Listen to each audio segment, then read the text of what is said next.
Gaya Keats di dalam air. Gaya yang bekerja pada objek yang berada di dalam air adalah 1. Gaya apung, Archimedes. Gaya yang timbul akibat perbedaan kepadatan antara objek yang berada di dalam air dengan air itu sendiri. Ketika suatu objek yang kepadatannya lebih besar daripada air, misalnya benda padat, berada di dalam air, gaya apung akan mendorong objek tersebut ke atas, menjaga objek agar tidak tenggelam. Gaya apung sangat penting dalam menjelaskan mengapa benda-benda seperti kapal atau perahu dapat mengapung di atas permukaan air.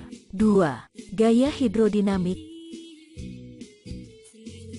Gaya yang timbul akibat pergerakan fluida, misalnya air, terhadap suatu objek yang bergerak di dalamnya. Gaya hidrodinamik dapat mempengaruhi pergerakan objek dalam air, seperti gaya dorong yang dihasilkan oleh benda yang bergerak melalui air, seperti kapal yang bergerak melalui air, atau gaya hambat yang dihasilkan oleh air terhadap objek yang bergerak di dalamnya, seperti ketika kita berenang melawan arus air.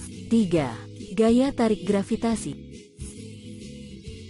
Gaya yang bekerja pada objek yang berada di dalam air akibat tarikan gravitasi dari bumi atau objek lainnya. Gaya tarik gravitasi dapat mempengaruhi pergerakan vertikal objek di dalam air, seperti ketika objek mengapung atau tenggelam di dalam air. 4. Gaya kontak, gaya normal dan gaya gesekan.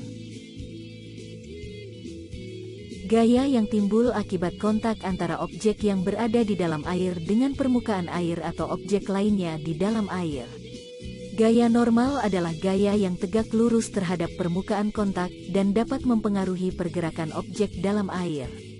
Gaya gesekan adalah gaya yang timbul ketika objek bergerak melalui air dan dapat mempengaruhi pergerakan objek di dalam air. Itulah beberapa gaya yang bekerja pada objek yang berada di dalam air. Pemahaman tentang gaya-gaya ini penting dalam memahami perilaku objek di dalam air, seperti mengapung, tenggelam, bergerak melalui air, atau berenang melawan arus air.